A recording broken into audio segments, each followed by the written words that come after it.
Le chiffre 7 en liaison avec la prière. Chiffre 7 en relation avec la prière. 1 roi 18, il nous envoie 1 roi 18.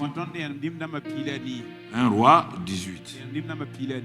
Et Élie dit à Akab, monte, mange et bois, car il se fait un bruit qui annonce la pluie.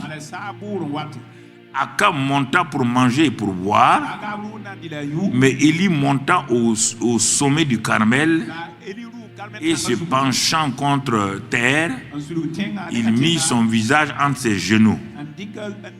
Nous continuons. Et il dit à son serviteur, monte, regarde du côté de la mer.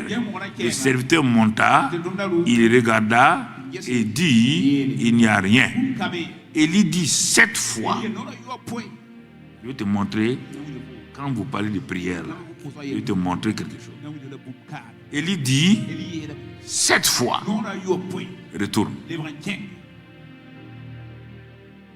J'entends? Élie dit 7 fois. Retourne. J'entends? Pourquoi il a dit ça? Il a prié une fois. Ça ne marche pas. 2 fois. Ça ne marche pas. Élie sait que Dieu s'est reposé le 7e jour.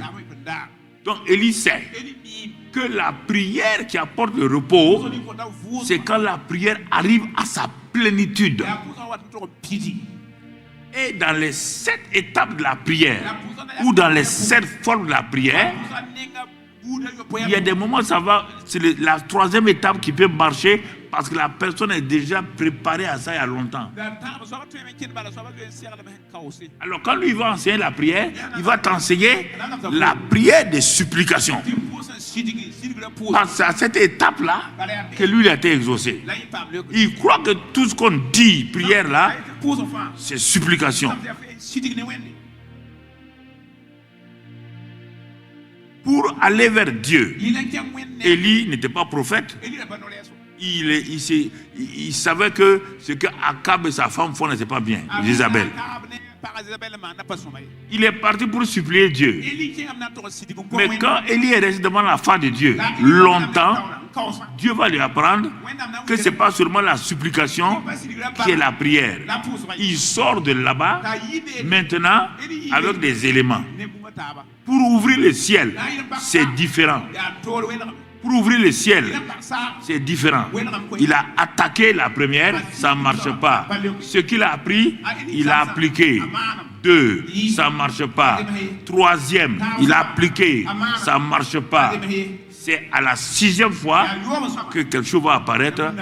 Et le 7e, il rentre dans le repos. 7e, c'était plus la prière. Il a dit d'aller dire à Akab de descendre vite là. La pluie est là. Repos. Repos. Et pourquoi? Tu ne connais que 2 formes de prière. Et c'est ça, tu es dessus. Ça ne marche pas, ma fille. Arrête. Ah. Ça veut dire quoi? Les gens m'ont reproché d'avoir trop développé ça. Il y a ça ici. On va aller dans 2 Chroniques 20. 1, 3. 2 Chroniques 20. Donc ici, qu'il ouvre le ciel 7 fois. 2 Chroniques, bon, la première fois c'est quoi? Donc le premier élément c'est quoi? Que Élie a appliqué. On dit qu'il sait, bon, laisse 2 Chroniques 20 là, après on va revenir. Donc qu'est-ce que Élie a fait?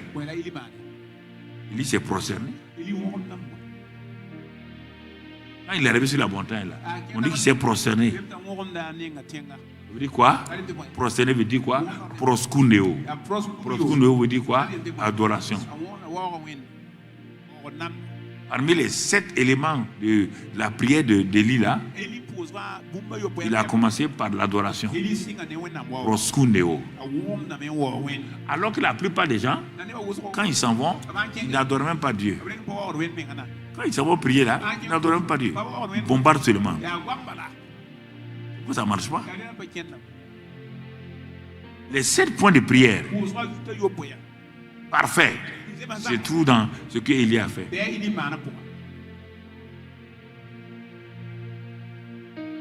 C'est pourquoi quand Josaphat a eu des problèmes, les ennemis sont venus de partout.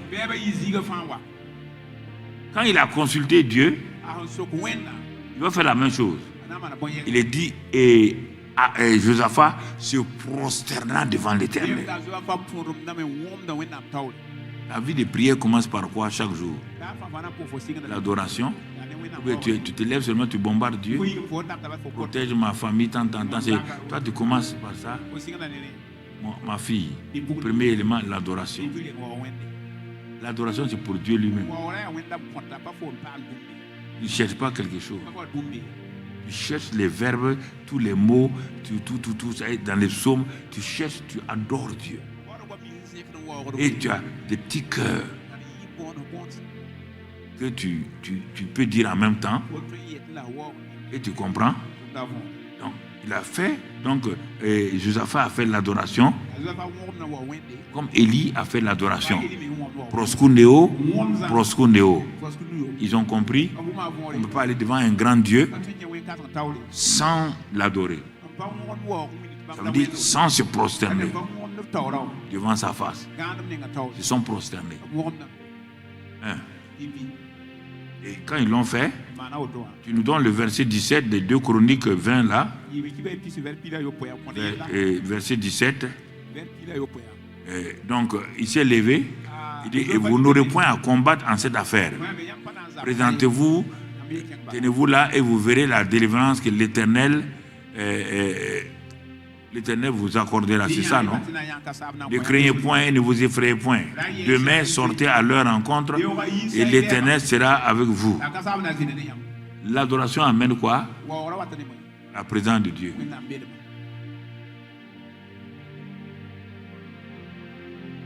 Amène la présence de Dieu. Ça, l'adoration.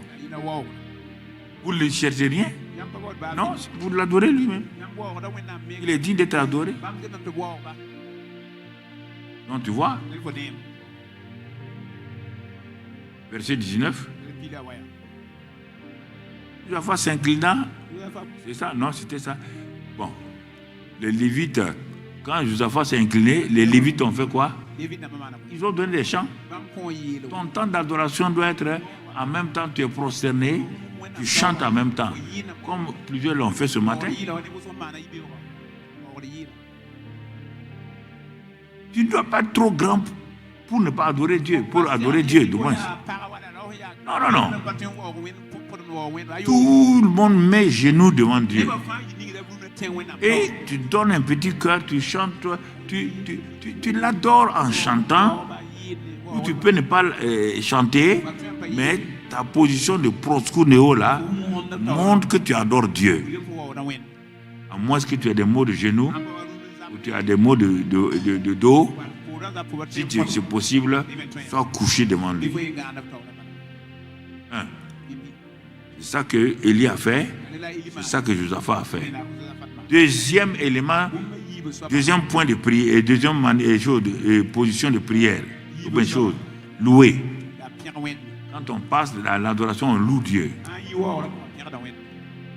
On loue Dieu pour ce qu'il est et ce qu'il a fait. Louez-le pour ses bontés. Louez-le. Regardons 2 Chroniques 20 toujours, verset 20 maintenant. Toujours avec Josaphat, et où le deuxième élément de Élie avec son serviteur. Il a dit, bon, mon serviteur, c'est bon, mais ce n'est pas arrivé. Retourne. Josaphat dit, on a adoré, on va le louer. 2 Chroniques 20. Le lendemain, ils se mirent en marche du grand matin pour le désert de Tekoa. À leur départ, Josaphat se présenta et dit, écoutez-moi, Juda et habitants de Jérusalem, confiez-vous en l'Éternel, votre Dieu, et vous serez affermis. Donc, confiez-vous en ses prophètes et vous réussirez. Il vous montre par qui vous devez aller, qui vous devez écouter. Le lendemain, non, continue mon frère. Puis, d'accord avec le peuple, il nomma des chantres qui, revêtu d'ornements sacrés et marchant devant l'armée, célébrait l'Éternel et disait, louez l'Éternel, car sa miséricorde durera toujours. La louange est liée à ce que Dieu a fait ou ce que Dieu a. Donc c'est ça. Adoration, c'est sa personne. La louange, c'est pour ce qu'il a fait. Tu comprends? Ce qu'il a fait. Ce qu'il est, ce qu'il a fait. Donc tu le loues pour ça. Tu comprends? C'est pourquoi c'est dans des temps difficiles. Parce que l'adoration, c'est pour lui. Dans la louange, là, c'est qu'il y a des temps difficiles. Paul et Silas étaient enfermés. Paul a dit à Silas, si nous faisons la prière des supplications, on ne sortira pas d'ici. Il faut augmenter. En faisant quoi? Malgré les douleurs, malgré les souffrances, il dit on va louer Dieu. Ah non, Paul, on ne peut pas louer Dieu. La louange que nous faisons dans nos églises là, c'est ça qui nous affaiblit. La louange pour nous est une joie à sauter. Et les concerts de louange, c'est pour sauter parce qu'on ne parle plus au bal, parce qu'on ne parle plus dans les boîtes de nuit. On veut se rattraper dans nos concerts. Quand le concert est fini, la louange est finie. Quand on va à la maison, le problème est là. Non, c'est dans les temps difficiles. Quand ça ne va pas, Dieu dit loue-moi. Loue-moi. Quand on dit Dieu habite dans la louange là, on n'a pas dit Dieu habite dans les chants. Non, lis tous les psaumes. On va lire seulement le verset, il faut lire tous les psaumes. Donc, on passe à la louange. Quand rien ne va, loue Dieu. Loue-le avec les cymbales, loue-le en contre-temps, loue-le. Ça c'est donc deuxième élément pour aller donc dans la prière parfaite, complète.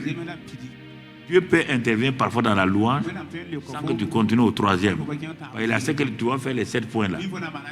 Pour échouer, il va faire. Il dit même avant que tu aies fini de finir, il a exaucé. Les 7 points, c'est pour te donner les 7. Tu n'es pas obligé de faire les 7 points tous les jours. Non. Quand tu es habitué à la prière là, tu peux commencer par le troisième. Tu as déjà adoré Dieu, tu as loué Dieu. Mais ça, c'est pour tous les débutants. Troisième élément, maintenant, qu'est-ce qu'il y a? Quand tu adores, tu loues. Troisième élément, tu viens facilement à la prière de demander et recevoir. Ça devient facile. Tu demandes, tu reçois. Tu as adoré, tu l'as loué, tu demandes et tu reçois. Toi, tu n'as pas adoré Dieu, tu n'as pas loué Dieu. Tu viens t'arrêter, donne-moi ça. Il dit, ah bon? Ah bon? Ah, toi, tu viens, moi, je n'ai aucun intérêt. Tu ne m'adores pas, tu ne me loues pas, et tu viens seulement, donne-moi ça. Ton cœur, est-ce que ton cœur est dans la paix? Non. Ton cœur n'est pas dans la paix. Tu comprends? Demander et recevoir. Tu le développes toi-même, tu sais. Ça va avec chercher, trouver, frapper, on nous ouvrira. Quatrième élément. Au cas où ça ne marche pas, mais si ça marche là-bas, tu arrêtes. Il te donne, il dit c'est pour les nouveaux. On a dit d'enseigner, les disciples ont dit enseigne-nous à prier. Et les pasteurs n'enseignent pas aux gens. On doit prier. Le gars, il s'est converti hier. Il ne sait même pas de quoi il s'agit. Il vient dans ton église ce matin. Toi, tu fais lever tout le monde, tu dis prions. Il va prier quoi? Pasteur demande, il va prier quoi? Il va prier quoi? Il va écouter le voisin. Il ne sait pas prier. Le voisin de droite qui ne sait pas prier. Donc, tu as une église où 80% des gens ne savent pas prier. Ils font du bruit. Alléluia, gloire à Dieu. Alléluia. Tu n'as pas appris. Tu ne leur as pas appris. Regarde la misère que vous créez aux chrétiens. Ils ne savent pas prier. C'est pourquoi ils entendent qu'il y a une vieille femme qui est là-bas, qui prie là. Ils courent là-bas. Tu ne peux pas les empêcher. Tu ne leur as jamais appris. Non, tu vois? Tu ne leur as jamais appris. Hein? Donc, et demander et recevoir. Maintenant, quand tu demandes pour recevoir et que ça ne marche pas, Élie a dit à son serviteur, retourne là-bas. Retourne. passe à quel niveau? Demander, recevoir. Il passe à maintenant supplication. Supplication. Ah, il a demandé, il n'a pas reçu. Il y a quelque chose qui ne va pas quelque part. Il augmente les supplications. Supplication. Supplication. Mon frère, c'est un engagement de tout son être. C'est des cris extérieurs. C'est des soupirs. C'est des gemissements. Il sait qu'il doit enfanter. Anne a commencé en allant au pèlerinage et se contentant des gigots de son mari. Anne n'a pas d'enfant. On ne sait pas combien de fois Anne est partie. Un jour, Anne est partie. Son mari a dit, voilà gigot. Elle a dit à son mari, j'en ai marre de tes gigots. Je veux un enfant. Son mari dit, je vaux mieux que des enfants. Et si tu valais mieux que des enfants, pourquoi tu as donné à ma coépouse des enfants? Elle s'est séparée. Elle est partie supplier. Elle demandait avant. Elle a supplié. Dans sa supplication, elle a fait un échange. Elle dit, si tu me donnes un enfant, si c'est un garçon, je te le donne. Dieu dit, maintenant, tu es arrivé au repos. Elle est sortie, son visage ne fait plus le pas. Est-ce que tu supplies? Chaque fois que tu demandes, tu reçois. Quand tu ne reçois pas, tu t'en vas. Tu rentres dans la supplication. Va lire dans les passages de Paul là. Il dit supplication, action de grâce. C'est ça que je suis en train de développer la prière. Oh, vous prenez la prière d'aller sinon et sauter et c'est fini. Qui t'a dit ça? Regarde comment tu es frustré. Regarde comment les sujets de prière ne sont pas exaucés. Cinquième, après les supplications, Élie dit, il n'y a pas là, il y a quelque chose là-bas. Il dit non, le ciel est bleu. Hein. Il dit chef, le ciel est bleu, boulalo, boula. Boula qu'on met sur les habits là, c'est ça. Il n'y a rien. Ton ciel est bleu comme ça. Il n'y a même pas de nuage. Hey, quand tu pries, il n'y a même pas de nuage. Et tu dis que tu as prié. Tu viens mentir que tu as prié. Il n'y a même pas de nuage. Vous entraînez des gens comme ça, nuit de prière. Ils savent prier. Quand ils se lèvent le matin, quand ils sortent le matin, c'est des maux de tête des migraines. La prière va donner migraine à quelqu'un. On dit joie parfaite. Jésus a dit joie parfaite. Il dit jusqu'à présent, vous n'avez rien demandé. Regardez la prière. Le gars n'a pas prié. On te dit qu'il n'a jamais prié. Dans Jean 16. Et c'est l'amour de Jésus. Jusqu'à présent, vous n'avez rien demandé à mon nom. Tout ce que vous avez demandé là, ce n'est pas à mon nom. Mais on a dit au nom de Jésus. Dire au nom de Jésus, ce n'est pas mon nom. On ne termine pas une phrase au nom de Jésus. Ce n'est pas prière. Ça, c'est terminer une phrase. Si ça marchait, chaque fois que tu vas dire au nom de Jésus, là, pourquoi tu n'auras pas de résultat? Tu as dit combien de fois au nom de Jésus? Ça ne marche pas. Ce n'est pas la prière. On te dit, demandez, tu recevras, afin que votre joie soit parfaite. Toute prière qui ne se termine pas par une joie parfaite n'est pas une prière. C'est des récitations.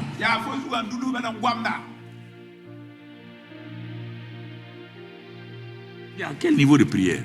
Dans ta vie de prière là, pasteur, toi-même tu es à quel niveau? Il y a quel niveau? Où est le terrain que tu demandes là? Où sont les équipements d'évangélisation que tu demandes depuis là? Tu n'as même pas même un petit haut-parleur.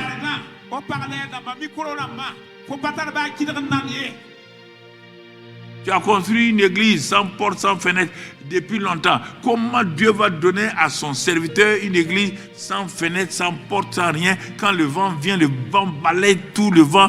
Comment tu peux dans la joie?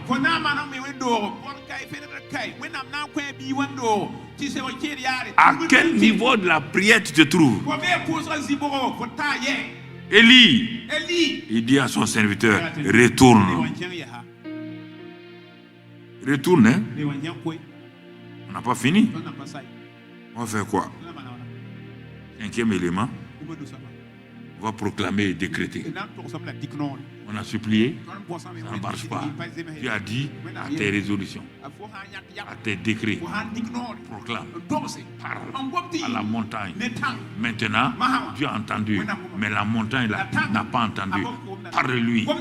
Parle à la montagne. Dis-lui, montagne, bouge. Dis-lui, sycomore, dégage. Dis à la tempête, calme-toi. Dis au figuier, meurs. Parle, proclame. Tu ne fais pas ça, tu ne crois pas à ça. Tu ne crois pas à la proclamation. Tu ne crois pas au décret. Il dit la bouche, les paroles du roi sont puissantes. Quand le roi parle, quand il décrète, on dit exécutez-le. On le prend, on l'exécute. Toi, tu ne parles pas. Tu veux supplier. Oui, mais parle maintenant. Décrète. Ordonne. Tout ça, c'est pour l'homme. C'est écrit là-dedans. Ça, c'est la prière. 5e élément. Quand il a fini, les 2 autres éléments là, Élie sait que ça va venir. Il arrive au 6e. Quand le gars vient, il dit chef. Oui. En tout cas, le ciel n'est pas trop bleu, mais c'est pas arrivé aussi. Hein. Il y a nuage. Élie dit ah bon, je suis à nuage. Dit, oui. Mais c'est non, c'est comme là. Élie dit bon, ok, ça correspond à quoi, mon frère? La prière en esprit. La prière en esprit est petit, ça n'a pas de valeur. Tu dis quelle langue là? Tu dis quoi? Chocoloko.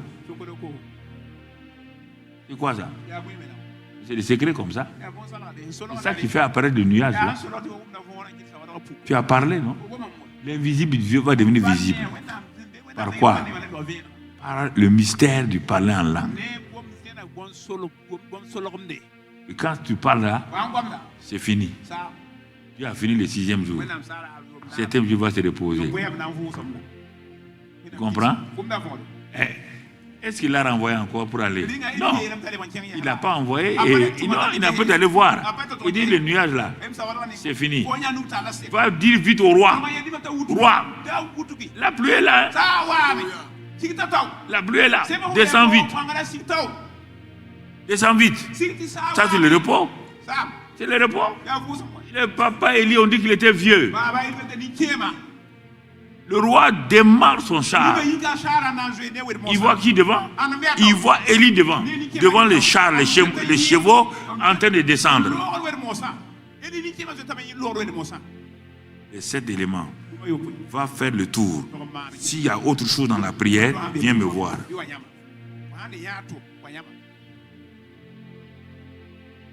Quels sont les éléments que tu pratiques dans ta prière quotidienne? Tu n'es pas obligé d'aller au 7. Si tu maîtrises la prière, parfois c'est une seule chose. Parfois c'est 2 choses. Parfois c'est 3. Il y a des situations où tu dois passer par les 7. Il y a des situations où tu ne passes pas par les 7. On t'a prié en langue. Ça suffit. Ça dépend de toi-même. Moi, je ne connais pas ta vie. Hein. Ça, c'est les 7 avec la prière.